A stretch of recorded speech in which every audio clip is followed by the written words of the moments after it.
Welcome, everybody, to California State PTA's workshop on parliamentary basics. I'm Lynn Miyamoto. I am your California State PTA parliamentarian, and my co-host here today and co-presenter is Michelle Hurst, who's part of the Leadership Commission. We'll be providing you with an outline on how to help you take information back to your PTA and PTSA using parliamentary procedure. We'll discuss the role of the parliamentarian and what their duties are. And so we'll go through basic parliamentary procedure, nominations and elections, and bylaws. Here's a quick overview. We'll talk about the parliamentary role, their duties, parliamentary law, motions, voting, and bylaws. All right, well, we're going to start with the role of the parliamentarian. The president appoints the parliamentarian. They are not elected, but the appointment is ratified by the board, and the parliamentarian is an officer on the executive board. It's the duty of the parliamentarian to serve as an advisor to the president. They help the president manage meetings. They pay attention during all the meetings of the executive board and the association to be certain that parliamentary procedure is followed. In advising the chair, the parliamentarian should never embarrass the chair, and an experienced parliamentarian will often see a problem developing and be able to head it off with a few discreet words to the chair. The parliamentarian supplies information and answers on bylaws, standing rules, and parliamentary procedure. The parliamentarian has the same rights as any PTA member, the right to make motions, to debate, and vote. According to Robert's rules, parliamentarians don't usually have these privileges, but in PTA, the parliamentarian has voting privileges as provided for in the bylaws. Next slide. Okay, thank you. The parliamentarian should attend meetings and trainings, but should also be prepared to provide training to the president, the executive board, and the membership on how to use parliamentary procedure. Mini trainings at the beginning of meetings is one way to do this. For example, you might want to review the correct procedure for making motions, or check to make sure that proper notice was given at association meetings. Another strategy is to discreetly use teachable moments during meetings.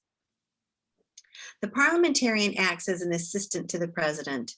The parliamentarian can assist the president in preparing for meetings. During the meeting, the parliamentarian keeps a running list of members wishing to speak on an issue so that no one person speaks more than others before all have had an opportunity to express an opinion. The parliamentarian needs to listen carefully to all meeting proceedings. So during Zoom type meetings, the parliamentarian can help the president by co-hosting the meeting. The parliamentarian can help to mute or unmute speakers or to monitor the chat. And you can find on the California State PTA website some COVID-19 resources for PTA leaders that has more information about hosting meetings via teleconference.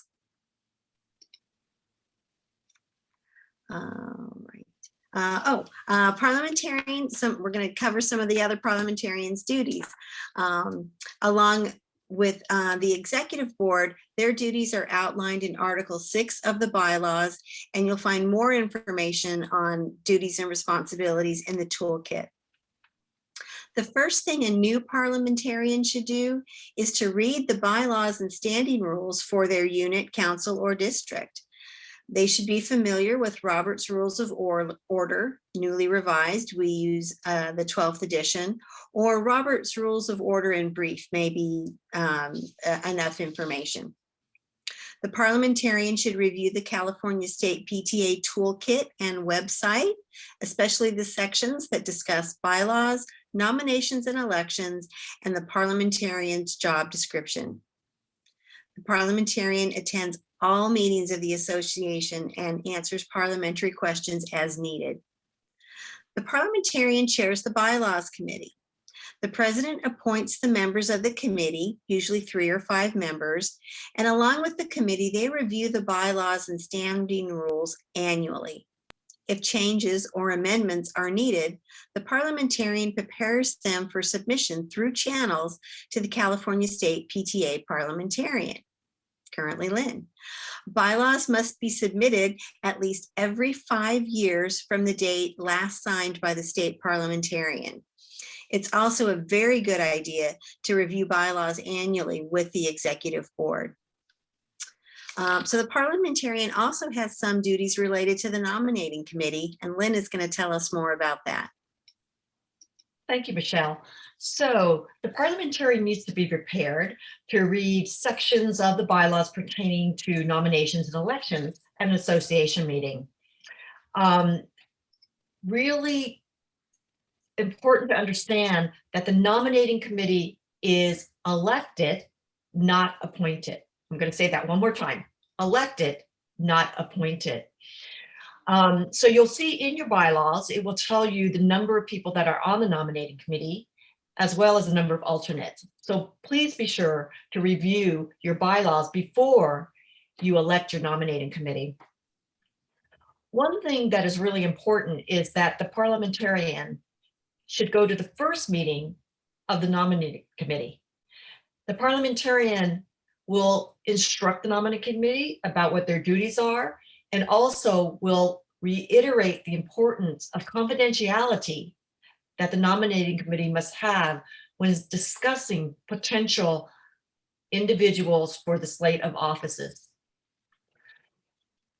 Parliamentarian may or may not be the nominating committee chairman.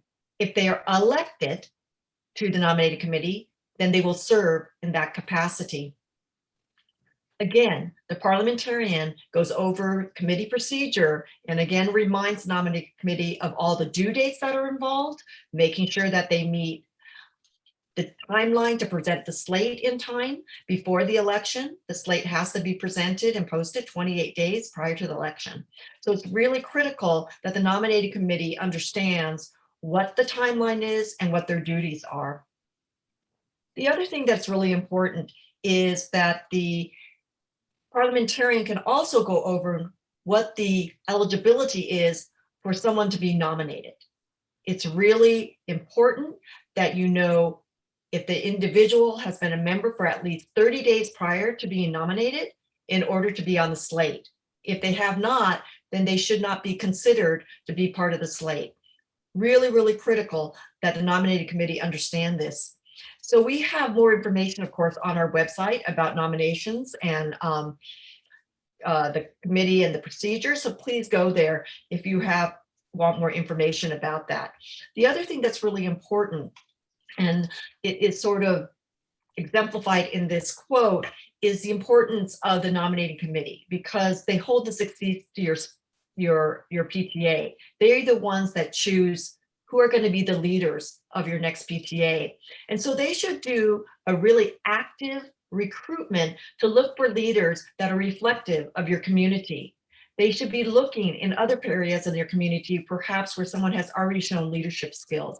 So again, they want to be able to present the best qualified nominees, but they also want to bring diversity and I think equity and inclusion and all of those types of things to your PTA, so they can serve in that also role of making your PTA more welcoming by having leadership that reflects your community. Parliamentary procedure is a time-tested methodology of conducting business at meetings. So again, we use Robert's Rules of Order. You can see we have right there the 12th edition, the copy of what it looks like. And this particular edition also includes some additional things on virtual meetings. So you can see that Robert's Rules also was considering, how do we do things a little bit different in a virtual meeting? And these are things that we, as well, the California State PTA has tried to consider. So please, you know, like Michelle said, get yourself a copy of either the Robert's Rules of Order 12th edition, or even the one that's more brief if you just want an abbreviated version. So we ask you to routinely use Robert's Rules because it really does help to make the meetings fair, so all people can heard. So business can be conducted. It also could be that things can be recorded. And so then you have a record of how the association feels about a particular order of business or how they want to run their PTA. So we ask that you really think about using parliamentary procedure following Robert's Rules of Order.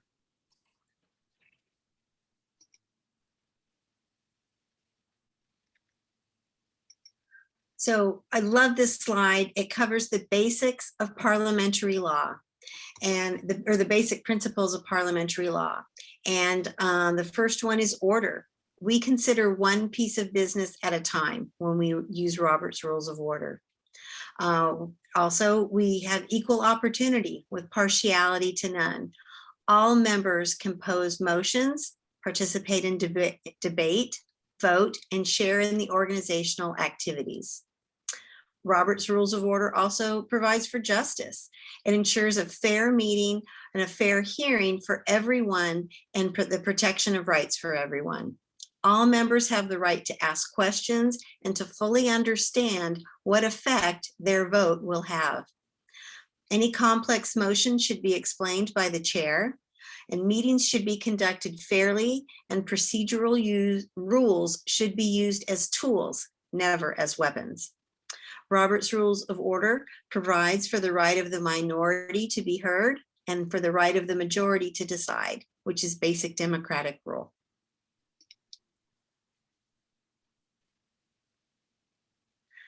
All right, now we're going to go over how to make a motion.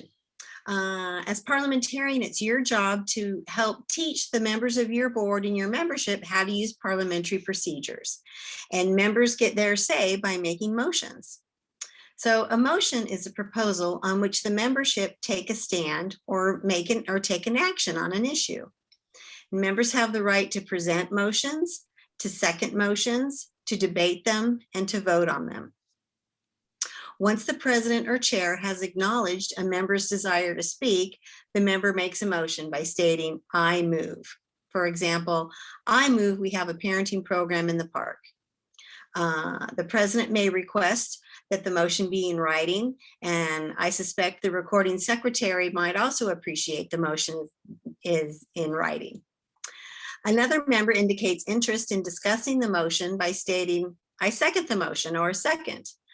That member may not necessarily agree with the motion, but it means that they want to debate the motion. If there's no second, the motion dies for lack of a second, with the exception of motions that come from a committee. Motions that come from a committee already have someone else in agreement and do not require a second.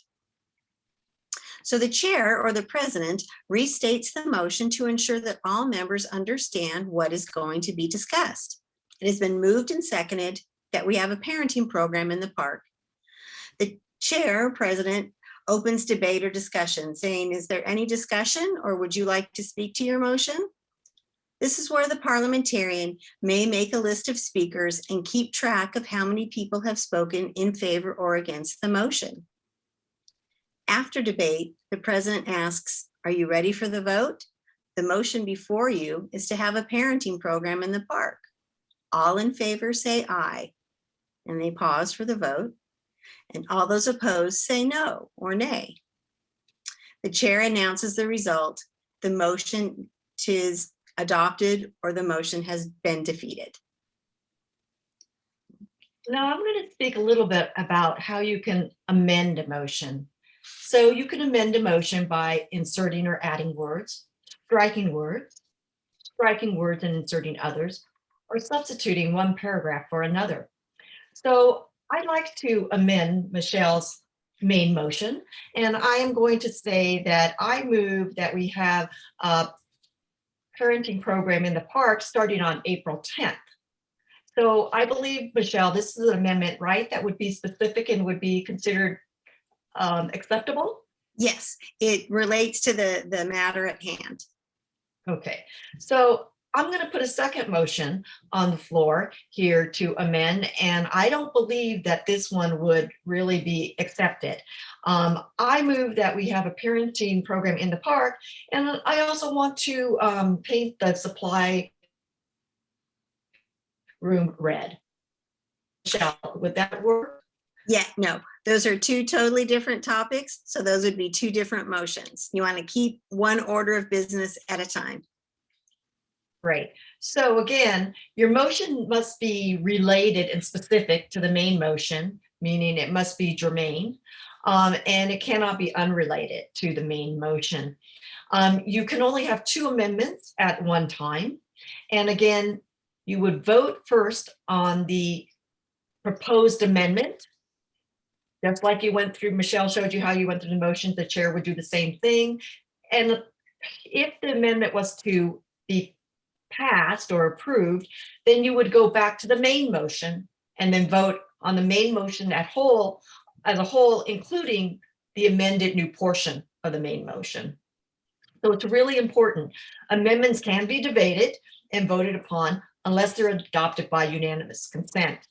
And again, it doesn't mean that you're necessarily adopting the main motion, even if the amendment passes. So that's really important to understand, that you can amend, but doesn't mean that it means that you're amending the first motion that's put on the floor.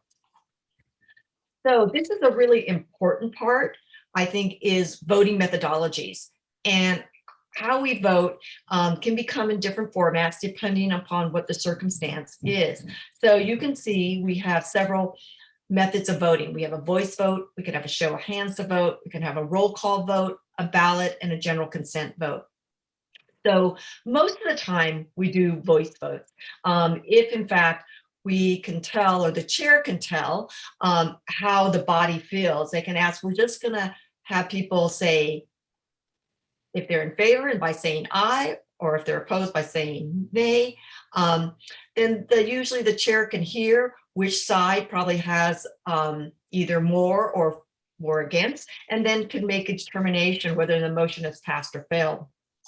However, it's a little bit more difficult in the virtual setting. And so we found that with that, you may also need to have a show of hands with the vote. So you might say aye, how many people for an aye, and raise your hand so people can see.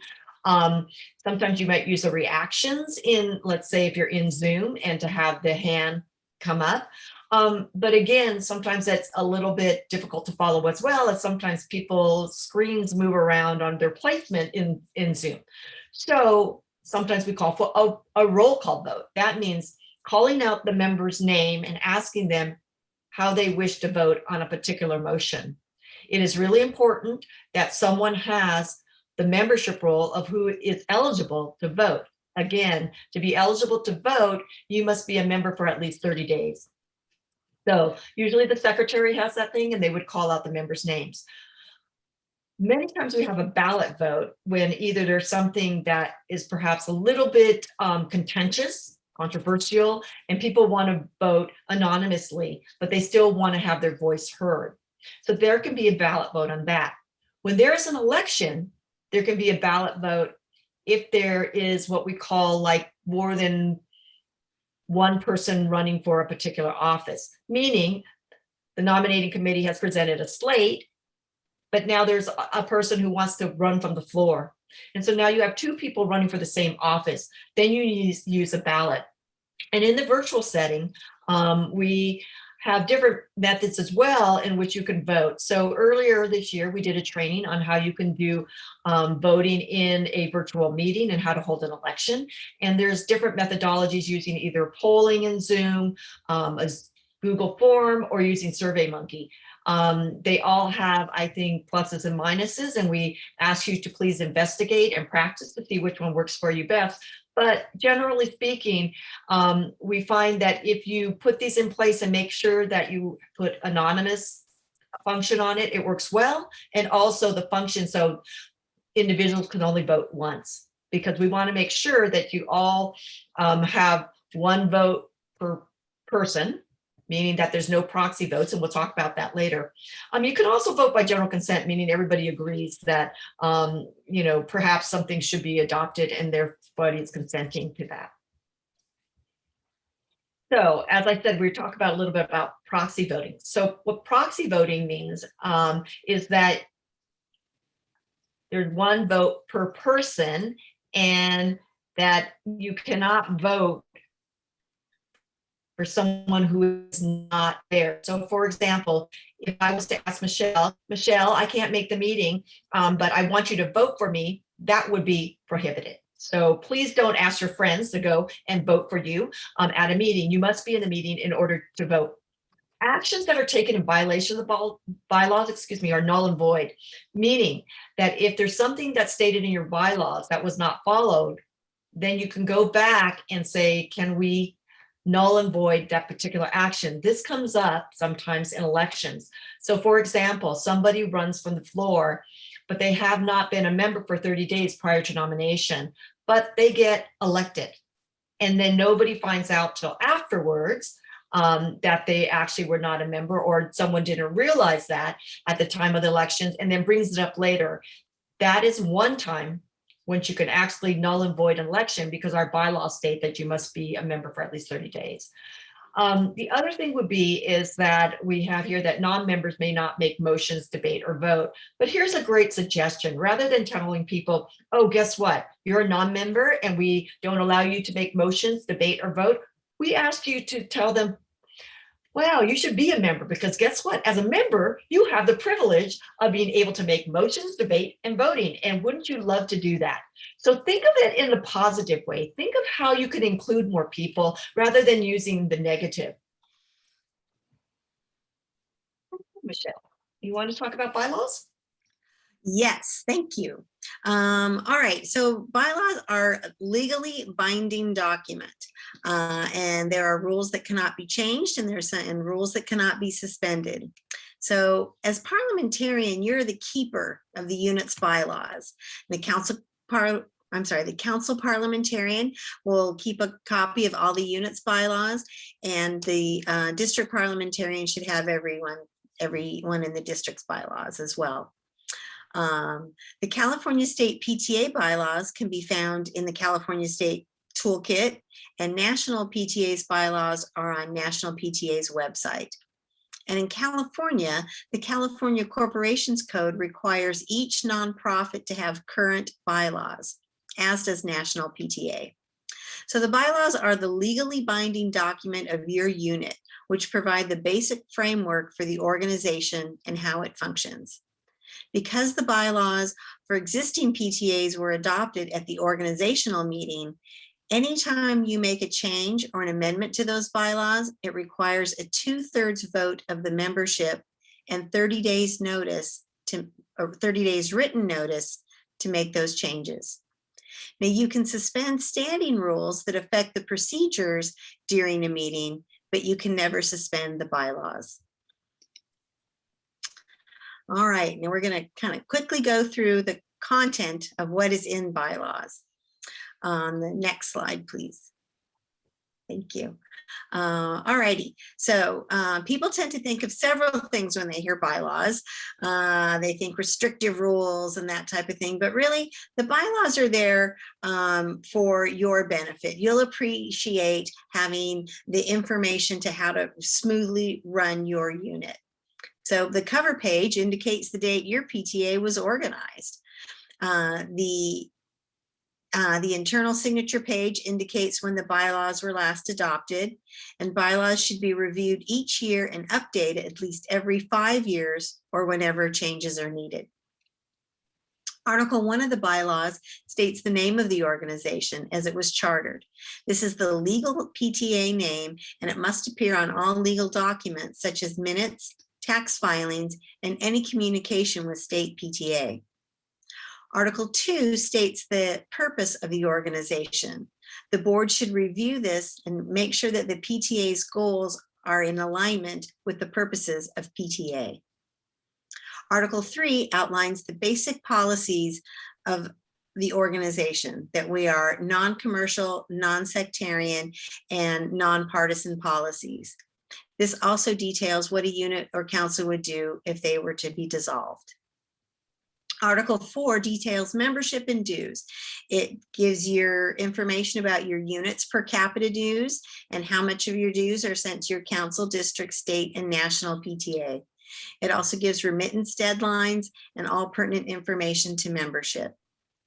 Article 5 is your officers and their election. It lists the officers for your unit and the nominating committee requirements and the terms and restrictions for those running for office and the dates of the election. Article 6, duties of officers and chairpersons. This gives some details about officers and chairpersons' duties that are stated in the bylaws. There's more detail of that in your standing rules and in the toolkit. This article also gives instructions to legally remove a non-attending officer or a chairman whose conduct is injurious to the organization. Due process is fully outlined in Article 6. Article 7, association meetings. Everything you need to know about association or general meetings is contained here.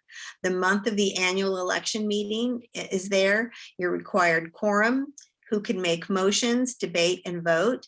This article states that budgets, programs, and expenditures, which must be approved by the association. And this article also gives requirements for special meetings. Association meeting dates are found in your standing rules. And finally, this article brings up that proxy voting that Lynn mentioned. You cannot vote for on anyone else's behalf. Article 8, Executive Board. This is information, obviously, about the Executive Board, who is included on the board and what the board does. This article also gives requirements for calling special meetings of the board, what the board's quorum is, and how you would fill any vacancies on the board. Members of the executive board may not serve as paid employees or under contract to the association. Article 9 covers council PTA membership. It states which council your unit is in, if you're in a council. The amount of your council per capita dues is listed again there. Who would represent the unit PTA at council meetings can be found there. Out of council units will strike this article and renumber the remaining articles. Article 10 details the charter procedure for all local PTAs organized under the authority of California State PTA.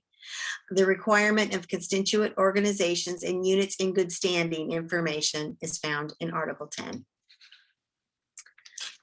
Article 12 explains PTA's relationship with national PTA and California State PTA, and that bylaws may not be in conflict with either organization. Article 12 contains the articles of the organization, and Article 13 lists all identification numbers assigned to your unit, like your unit ID number, your tax ID number, your franchise tax board, your charitable trust number. This article also tells you the unit's fiscal year. Article 14 states the parliamentary authority, which is Robert's Rule of Order, newly revised. Parliamentary authority empowers PTAs in achieving proper meeting procedures and respecting every member's opinion. Article 15 outlines the bylaws amendment procedure and includes instructions and procedure information for amending and adopting the amendment bylaws. It explains the starred articles and sections of the bylaws.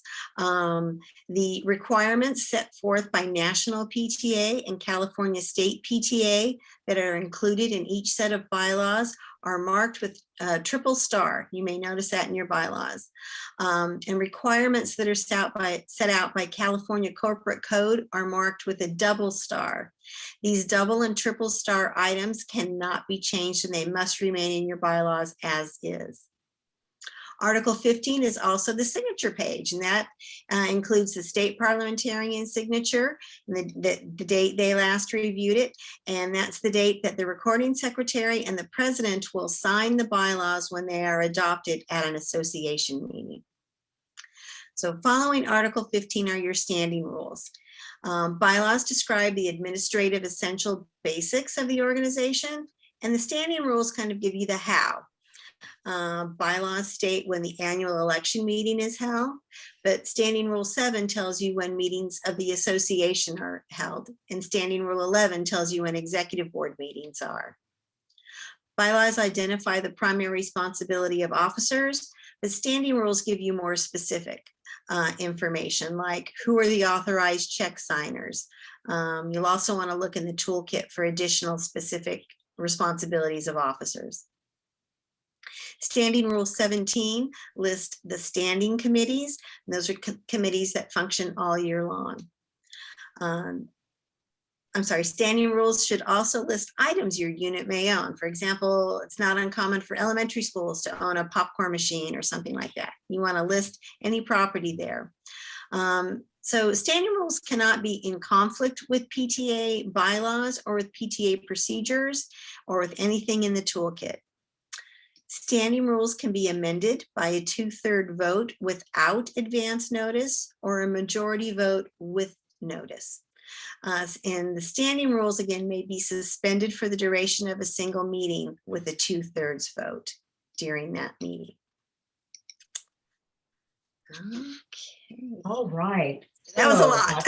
That was a lot. Thank you, Michelle. But it shows you how much our bylaws have in them and how much guidance that is there to help you. So please feel, don't feel like, oh my goodness, this is too much for you, because really just everybody's supposed to have a copy of the bylaws if you're on the board. So it says who gets a copy: president, secretary, and parliamentarian, but also all executive board members. And you'll see in the standing rule template, number 1, that's exactly what it says. All board members should have a copy and should be well versed, okay, in what your bylaws say. I mean, it might really be a great exercise for your executive board to do, to go over that. So everybody is sure what they know were in the bylaws, and maybe then they know what might want to be changed in the bylaws. So then the chair or president can go ahead and appoint a bylaw committee that usually is chaired by the parliamentarian, if you have a parliamentarian, and there should be 3 to 5 members, and get input from your executive board members, maybe even the association at large. What are the things we want to put, okay, into a new set of bylaws? So since we ask you to review them annually, it's your opportunity to actually put in what is reflective of your PTA. So for example, it's a great time to maybe put in, we want to have a diversity, equity, inclusion committee. Okay, so that's something to think about. Or we want to even have a vice president of DEI. Maybe that would be great, okay? But those have to be changes that are approved in your bylaws by the state parliamentarian and then adopted by your association. Any member, upon request, can have a copy of your bylaws. These are some, this is something that's really important, that our members should also know what are in the bylaws. There's nothing that is secret about the bylaws. We should be transparent about what's in our bylaws for our members. So if they ask you upon request, please provide them a copy.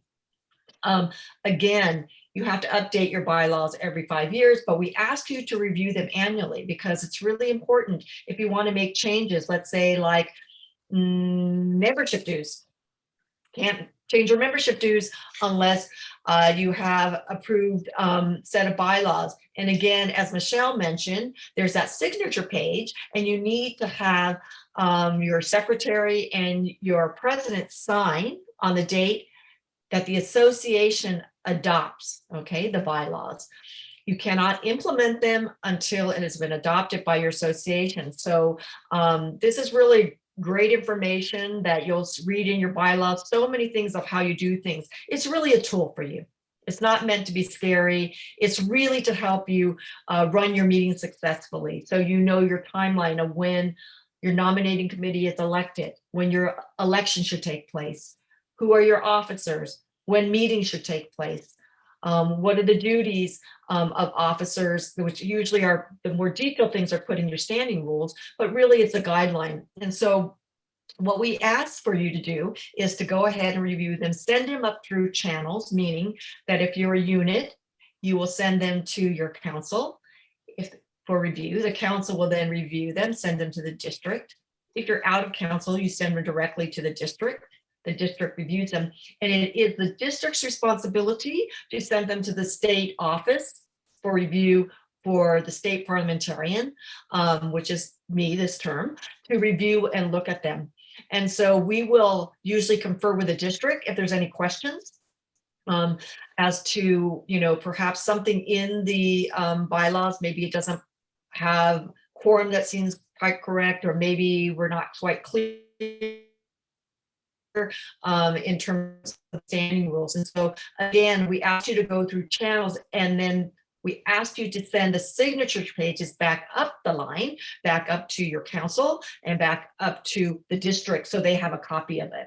Really important that once you update them, again, the executive board members should have a copy of them so everybody knows what the guiding and governance document that you had, because bylaws, they're a legal document, and therefore you want to be sure that everybody has the most current copy.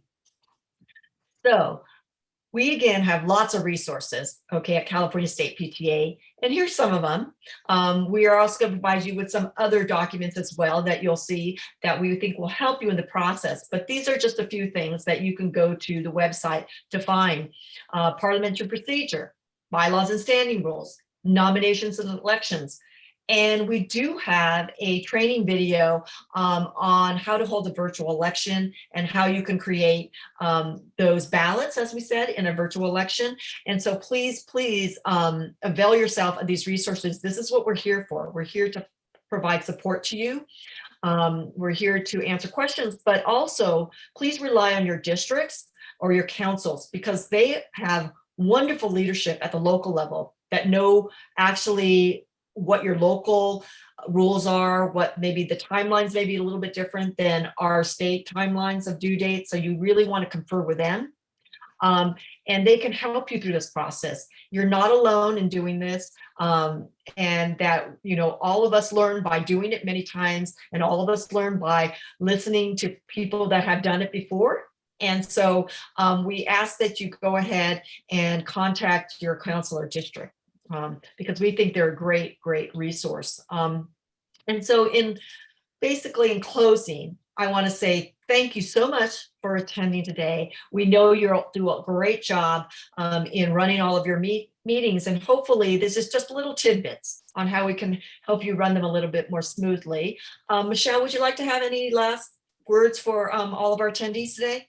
I think I'll just echo what you said, Lynn, that your local council and districts are there to help you, and they're great local leaders to help you, and you're never alone in PTA. There's always someone to help you through a process. Great. So once again, thank you so much, and thank you for all that you do for all of our children and families in the state of California. Thank you. Bye-bye.